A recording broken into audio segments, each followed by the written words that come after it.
नमस्कार साथियों, स्वागत है आप सभी का दक्ष स्टडी सर्किल में।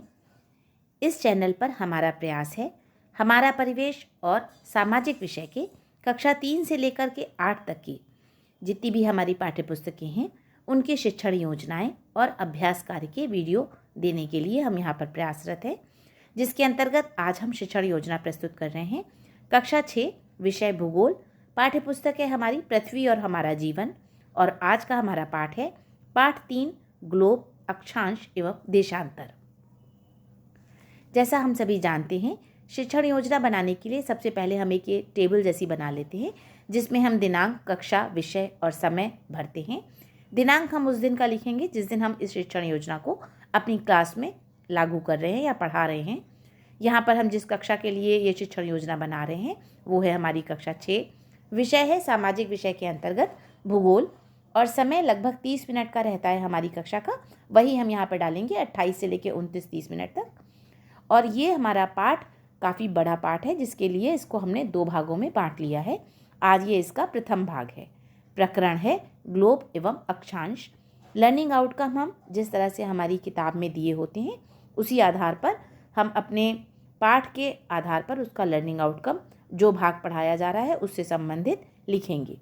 तो आज हम अक्षांश रेखाओं को ले रहे हैं, तो उसी के लर्निंग आउटकम हम यहाँ पर लेंगे। बच्चे अक्षांश रेखाओं को ग्लोब मानचित्र में पहचान लेते हैं, और दूसरा है कर्क रेखा, भूमध्य रेखा, मकर रेखा में अंतर कर लेते हैं। सीखने सिखाने की सामग्री जो हमें ज़रूरत पड़ेगी वो है ब्लैक बोर्ड या ग्रीन बोर्ड, चौक, सफ़ेद या लाल रंग की गेंद, मार्कर पेन जिसको हम गतिविधि में प्रयोग करेंगे, ग्लोब जो कि हमारे स्कूल में सभी को उपलब्ध रहता है, और दीक्षा ऐप पर उपलब्ध सामग्री। सीखने सिखाने की गतिविधियाँ, इसमें हमारा ये सीखने सिखाने की गतिविधियाँ में ही पूरी शिक्षण योजना बनाते हैं हम लोग। तो इसके लिए भी हम एक टेबल बना लेते हैं जिसमें हम क्रम, चरण, प्रदर्शन के तरीके और आकलन, ये 4 कॉलम बनाते हैं, और इसमें ही हम अपनी शिक्षण योजना भरते हैं। तो पहला हमारा होता है शिक्षण के शुरुआत में। तो शिक्षण के शुरुआत के लिए हम बच्चों से सामान्य बातचीत करते हैं और उनका पूर्व ज्ञान जानने की कोशिश करते हैं। तो पूर्व ज्ञान एवं पाठ परिचय। सर्वप्रथम बच्चों से बातचीत करते हुए उन्हें पिछले अध्याय में पढ़े गए प्रकरणों से जोड़ते हुए इस अध्याय की तरफ लाएंगे। पिछले अध्याय में बच्चे जो है सौरमंडल के बारे में पढ़ चुके हैं, तो हम उसी से इनको यहाँ पर जोड़ने की कोशिश करेंगे। पिछले अध्याय में हम पढ़ चुके हैं कि सूर्य, 8 ग्रह, उपग्रह तथा अन्य छोटे आकाशीय पिंड मिलकर सौरमंडल का निर्माण करते हैं। ये सभी सूर्य के चारों ओर चक्कर लगाते रहते हैं। इनमें तीसरे स्थान पर जो ग्रह है वह हमारी पृथ्वी है, जो सूर्य के चारों ओर चक्कर लगाती है। हम ये भी चर्चा कर चुके हैं कि हमारी पृथ्वी गोल है। आइए इसी चर्चा को आगे बढ़ाते हुए आज हम पृथ्वी के आकार और विभिन्न स्थानों पर उनका निर्धारण कैसे करते हैं स्थानों का, इसके बारे में जानकारी प्राप्त करते हैं। यहाँ पर हम बच्चों को ये चित्र सौरमंडल का दिखा सकते हैं, या अगर आपने पिछले पाठ में कोई सौरमंडल का TLM यूज़ किया हो तो उसे भी हम यहाँ पर दिखा सकते हैं। अब हम उन्हें बताएंगे कि आज की कक्षा में हम क्या क्या जानेंगे। तो आज हम जानेंगे पृथ्वी का आकार, ग्लोब से परिचय करेंगे, पृथ्वी पर स्थानों का निर्धारण किस तरह से किया जाता है, अक्षांश एवं अक्षांश वृत्त और महत्वपूर्ण अक्षांश रेखाएं। तो आइए शुरू करते हैं। शिक्षण के दौरान सबसे पहले हम उनको पृथ्वी का वास्तविक आकार कैसा है इसके बारे में बातचीत करेंगे। इसके लिए हम उन्हें ग्लोब दिखाएंगे। आप सभी इस वस्तु से परिचित हैं, ये ग्लोब है। ग्लोब पृथ्वी का लघु अर्थात छोटे रूप में एक वास्तविक प्रतिरूप या मॉडल है। ये स्थिर नहीं होता, बल्कि इसको कुम्हार की चाक या लट्टू की भांति घुमाया जा सकता है। हमारी पृथ्वी भी इसी प्रकार लगभग गोल आकार की है। यह दोनों ध्रुवों पर चपटी एवं मध्य में थोड़ी उभरी हुई है। इस प्रकार पृथ्वी का वास्तविक आकार भू-आभ कहलाता है। भू-आभ का अर्थ है पृथ्वी के समान आकार। जिस प्रकार यह ग्लोब अपनी धुरी पर घूम रहा है, उसी प्रकार हमारी पृथ्वी भी अपने अक्ष या धुरी पर घूमती रहती है। ग्लोब पर महाद्वीपों, महासागरों और देशों को उनके सही आकार के अनुसार दिखाया जाता है।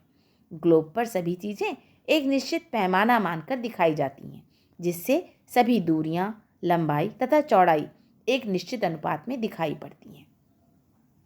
यहाँ पर हम बच्चों को बुलाकर उन्हें ग्लोब दिखाएंगे और बच्चों को उसे हाथ से छूने भी देंगे, जिससे वो उसके अक्ष को समझ सकें, और उसके उत्तरी ध्रुव और दक्षिणी ध्रुव को भी हम ग्लोब की सहायता से सभी को स्पष्ट करेंगे। इससे बच्चों की सहभागिता क्लास में बढ़ेगी और वो अच्छी तरह से चीज़ों को समझ सकेंगे। पृथ्वी पर स्थानों का निर्धारण कैसे किया जाता है, ये बताने के लिए पहले हम बच्चों से सामान्य बातचीत करेंगे। जैसे हम किसी बच्चे से पूछ सकते हैं कि तुमसे अगर कोई तुम्हारे घर का पता पूछता है तो आप कैसे बताते हैं। बच्चे अधिकतर अपनी किसी जानी पहचानी जगह को बताकर ही अपना घर बताते हैं। जैसे कोई बच्चा कह सकता है कि मेरा घर मोहन काका की सब्जी की दुकान के पास है, या कोई बच्चा कहेगा मेरा घर तिकोना पार्क के पास में है। तो इसका मतलब ये है कि हम किसी जानी पहचानी चीज़ का सहारा लेकर अपना पता बता रहे हैं। जब हम किसी स्थान का निर्धारण आसपास की किसी प्रसिद्ध जगह के सापेक्ष करते हैं तो उस स्थान की स्थिति को सापेक्षिक स्थिति कहते हैं। अब हम बच्चों को ये परिभाषा बताकर स्पष्ट करेंगे। इसी प्रकार जब हम पृथ्वी पर किसी स्थान का निर्धारण आसपास के प्रसिद्ध स्थान, पर्वत, नदी, समुद्र आदि के सापेक्ष करते हैं तो उस स्थान की स्थिति को सापेक्षिक स्थिति कहते हैं। जैसे श्रीलंका भारत के दक्षिण में स्थित है। यहाँ श्रीलंका की भौगोलिक स्थिति भारत के सापेक्ष बताई गई है। इन सब के लिए हम बच्चों से सामान्य बातचीत करेंगे और बच्चों को ग्लोब पर भारत और श्रीलंका की स्थिति दिखाएंगे और पुनः उनसे पूछेंगे, जिससे उन्हें सापेक्षिक स्थिति का जो कॉन्सेप्ट है वो अच्छी तरह क्लियर हो जाए। अब हम उन्हें जो दूसरी हमारी है वास्तविक स्थिति, उसके बारे में भी बताएंगे। इसके लिए हम कहेंगे कि जब हम किसी जगह को बिना किसी प्रसिद्ध स्थान को बताए निश्चित दूरी और दिशा बताकर करते हैं तब उसे उस स्थान की वास्तविक स्थिति कहते हैं। इसी प्रकार जब हम पृथ्वी पर किसी स्थान का निर्धारण बिना किसी प्रसिद्ध स्थान, पर्वत, नदी, समुद्र आदि के करते हैं तो उसे उस स्थान की वास्तविक स्थिति कहते हैं। यहाँ पर हमने सापेक्षिक स्थिति और वास्तविक स्थिति दोनों का कॉन्सेप्ट बच्चों को अच्छी तरह से क्लियर कर देना है कि जब आपने किसी चीज़ के सापेक्ष बताई तो वह सापेक्षिक स्थिति हो गई, और जब आपने बिना किसी प्रसिद्ध चीज़ का सहारा लिए बिना उसकी वास्तविक दिशा और दूरी बता के अगर आप कह रहे हैं तो वो हो गई आपकी वास्तविक स्थिति। ठीक है, इसके बाद हम आगे बढ़ेंगे। पृथ्वी पर किसी स्थान की वास्तविक स्थिति का निर्धारण एक काल्पनिक रेखा जाल द्वारा किया जाता है। इन काल्पनिक रेखाओं को अक्षांश और देशांतर रेखाएं कहते हैं। अब हम रेखाओं और रेखाजाल को विस्तार से समझेंगे। रेखाजाल क्या है? बच्चों, ग्लोब पर आपको दो तरह की रेखाएं दिखाई दे रही हैं। एक ये खड़ी रेखाएं और दूसरी लेटी हुई रेखाएं हैं। इन दोनों प्रकार की रेखाओं के कारण ही पूरे ग्लोब पर जाल के समान बना हुआ है। इन दोनों प्रकार की रेखाओं को हम एक एक करके समझेंगे। यहाँ पर हम बच्चों को ग्लोब दिखाएंगे और उन्हें दोनों प्रकार की रेखाएं भी दिखाएंगे जिनसे बना हुआ जाल पूरे ग्लोब पर दिखाई दे रहा है। इस प्रकार हम बच्चों को रेखा जाल स्पष्ट करेंगे और इतना तक का बता देंगे कि एक खड़ी रेखाएं हैं और एक बेड़ी रेखाएं हैं जिनका ये जाल आपको इस ग्लोब पर दिखाई दे रहा है। तो ग्लोब पर हम बच्चों को दोनों तरह की रेखाएं यहाँ तक में दिखा देंगे। इसके बाद हम उनसे कहेंगे, हम जानते हैं कि पृथ्वी अपने अक्ष पर घूमती है और यह पृथ्वी के उत्तरी, और जो अक्ष है पृथ्वी का वो पृथ्वी के उत्तरी एवं दक्षिणी ध्रुव से होकर गुजरता है। अब हम बच्चों से बातचीत करेंगे कि यदि हमें किसी चीज़ को नापना होता है तो हम उसके एक किनारे से नापना शुरू करते हैं। जैसे कि यदि हमें किताब या मेज को नापना है तो हम उसके एक किनारे से स्केल रखकर नापना शुरू करेंगे। इसके लिए आप बच्चों से मेज या किताब स्केल से नाप कर भी दिखा भी सकते हैं और उनसे भी आप नपवा सकते हैं। अब हम उनसे बातचीत करेंगे कि परंतु हम जानते हैं कि हमारी पृथ्वी गोल है, इस पर ऐसा कोई किनारा नहीं है जहाँ से किसी स्थान की दूरी नापी जा सके या जहाँ से शुरुआत की जा सके। यहाँ तक बताने के बाद हम बच्चों को बताएंगे किंतु हमारी पृथ्वी पर उत्तरी ध्रुव एवं दक्षिणी ध्रुव के रूप में दो ऐसे बिंदु हैं जहाँ से किसी भी स्थान की वास्तविक स्थिति का पता लगाया जा सकता है। हम उन्हें अच्छी तरह से ये बात बताएंगे कि हमारी पृथ्वी गोल है, इस वजह से कोई किनारा हमें नहीं मिल रहा है जहाँ से हम नापना शुरू करें। लेकिन चूंकि हम जानते हैं कि उत्तरी ध्रुव और दक्षिणी ध्रुव के रूप में 2 बिंदु हैं जो स्थिर ऐसे दिख रहे हैं हमको, तो वहाँ से हम किसी स्थान की वास्तविक स्थिति को नाप सकते हैं। अब हम उन्हें भूमध्य रेखा का कॉन्सेप्ट आगे बताएंगे। भूमध्य रेखा, इन दोनों ध्रुवों के बिल्कुल बीच में एक ऐसी काल्पनिक रेखा ली गई है जो पृथ्वी को मध्य से चारों ओर से घेरे है। इस रेखा को विषुवत रेखा या भूमध्य रेखा कहते हैं। भू का अर्थ है पृथ्वी और मध्य का अर्थ है बीच में। अतः विषुवत रेखा या भूमध्य रेखा एक ऐसी काल्पनिक रेखा है जो दोनों ध्रुवों से बराबर दूरी पर है तथा पृथ्वी को मध्य से चारों ओर से घेरे हुए है। हम बात कर चुके हैं कि उत्तरी ध्रुव और दक्षिणी ध्रुव 2 बिंदु हैं और उनसे बराबर दूरी लेकर हमने पूरे ग्लोब पर जो रेखा बनाई हुई है वो हमारी भूमध्य रेखा है। यह रेखा पृथ्वी को 2 बराबर भागों में बांटती है। भूमध्य रेखा के उत्तर का भाग उत्तरी गोलार्ध कहलाता है। इसी प्रकार भूमध्य रेखा के दक्षिण का भाग दक्षिणी गोलार्ध कहलाता है। हम बच्चों को यहाँ पर ग्लोब भी दिखाएंगे और इस तरह जैसा चित्र यहाँ पर हमने दिखाया है, ब्लैक बोर्ड पर भी इस तरह का एक गोला बनाकर और उसमें बीच में लाइन बनाकर उत्तरी गोलार्ध और दक्षिणी गोलार्ध भी दिखा सकते हैं और बच्चों से ग्लोब पर विषुवत रेखा पूछकर उनका आकलन भी कर सकते हैं। यहाँ बच्चों को भूमध्य रेखा दिखाने के लिए एक गतिविधि भी करेंगे और हम एक गेंद जो हमने पहले ली हुई है, गेंद और मार्कर, उसकी सहायता से हम ये गतिविधि करेंगे। हम उन्हें दिखाएंगे, बच्चों ये एक गेंद है जिसे हम पृथ्वी मान लेते हैं और इसके दोनों सिरे दोनों ध्रुव हैं। जहाँ पर आपको गेंद में जोड़ का निशान दिखाई देता है, उन दोनों को हम जो है उसका उत्तरी ध्रुव और दक्षिणी ध्रुव मान लेते हैं। दोनों सिरे जो हैं हमारे वो दोनों ध्रुव हैं, ऊपर का सिरा उत्तरी ध्रुव और नीचे का दक्षिणी ध्रुव। अब यदि हम बराबर दूरी लेकर इन दोनों के बीच पूरी गेंद पर रेखा बना दें तो ये पूरा वृत्त भूमध्य रेखा को दिखा रहा है। इस प्रकार ये ऊपर का आधा गोला उत्तरी गोलार्ध और नीचे का आधा दक्षिणी गोलार्ध बन गया है। इस प्रकार हमें भूमध्य रेखा के रूप में एक स्थिर रेखा मिल गई है जिससे हम विभिन्न दूरियों को नाप सकते हैं। लेकिन जैसा हम देख रहे हैं, भूमध्य रेखा एक सीधी रेखा ना होकर एक वृत्त के रूप में है। अतः यहाँ से हम सभी दूरियों को कोणीय दूरी के रूप में नापते हैं। ये गतिविधि हम बच्चों के साथ करके उन्हें दिखाएंगे। अक्षांश, यहाँ तक जब हमने बच्चों को भूमध्य रेखा अच्छी तरह से स्पष्ट कर दी है तो अब हम उन्हें अक्षांश पर बताना शुरू करेंगे। किसी स्थान या बिंदु की भूमध्य रेखा से उत्तर या दक्षिण की कोणीय दूरी की माप को अक्षांश कहते हैं। इसे भूमध्य रेखा से ध्रुवों की ओर अंश में मापा जाता है।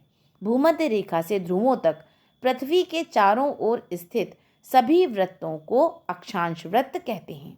ये वृत्त आपस में एक दूसरे के समानांतर होते हैं, इस कारण इसे समानांतर रेखाएं भी कहा जाता है। भूमध्य रेखा को 0 अंश या 0 अंश अक्षांश माना गया है। हम जानते हैं कि पूरा एक गोला 360 अंश का होता है। भूमध्य रेखा से दोनों तरफ ध्रुवों के बीच की कोणीय दूरी पृथ्वी अर्थात गोले के चारों ओर के वृत्त का 1/4 भाग है। अतः इसका मान 360 का 1/4 अर्थात 90 अंश होता है। उत्तरी ध्रुव 90 अंश उत्तरी अक्षांश एवं दक्षिणी ध्रुव 90 अंश दक्षिणी अक्षांश को दर्शाता है। ये बात अच्छी तरह से बच्चों को बताई जाए कि भूमध्य रेखा से अगर हम ऊपर की तरफ चल रहे हैं तो जो हमारा उत्तरी ध्रुव है वहाँ तक 90 अंश होगा, क्योंकि हमारा पूरा गोला 360 अंश का है और भूमध्य रेखा से उत्तर तक जाने पर केवल 1/4 भाग हम कवर कर रहे हैं या 1/4 भाग को हम ले रहे हैं, तो 360 का 1/4 भाग 90 अंश हुआ। तो इस प्रकार हमारा उत्तरी ध्रुव जो है वो 90 अंश उत्तरी अक्षांश है और दक्षिणी ध्रुव 90 अंश दक्षिणी अक्षांश को दिखा रहा है। इसी प्रकार भूमध्य रेखा के उत्तर के सभी अक्षांशों को उत्तरी अक्षांश तथा दक्षिण के सभी अक्षांशों को दक्षिणी अक्षांश कहा जाता है। जैसे जैसे हम भूमध्य रेखा के उत्तर या दक्षिण जाते हैं, रेखाओं की लंबाई घटती जाती है। भूमध्य रेखा सबसे लंबी अक्षांश रेखा है। इसकी लंबाई 40,076 किलोमीटर है, जबकि ध्रुवों पर आकर यह रेखाएं मात्र बिंदु रह जाती हैं, अर्थात 90 अंश उत्तरी अक्षांश एवं 90 अंश दक्षिणी अक्षांश की लंबाई 0 होती है। ये सभी बातें बच्चों को अच्छी तरह से समझाएंगे और हम उन्हें गेंद पर भी ये सब दिखाने का प्रयास करेंगे। ये जो चित्र यहाँ पर बना है, इस तरह का चित्र हमारी किताब में दिया हुआ है, उसके माध्यम से भी हम बच्चों को ये चीज़ें क्लियर करेंगे। गतिविधि। अब जैसा हमने बात की कि हम बच्चों को गेंद के माध्यम से भी बताएंगे, तो आइए बच्चों अब हम इन अक्षांश रेखाओं को अपनी गेंद पर बनाकर समझने का प्रयास करते हैं। हमने भूमध्य रेखा बनाई हुई है, हम पहले ही गेंद पर भूमध्य रेखा को बना के दिखा चुके हैं। यदि हम भूमध्य रेखा को आगे बढ़ाकर इसी रेखा पर वापस आ जाते हैं तो ये पूरा वृत्त बन जाता है, जिसे हम विषुवत वृत्त कहते हैं। इस वृत्त से उत्तरी ध्रुव तक 1/4 गोला है, अतः ये 90 अंश होता है। इसी प्रकार दक्षिणी ध्रुव तक भी 90 अंश होता है। हम भूमध्य रेखा से हर एक अंश के अंतर पर वृत्त बना सकते हैं।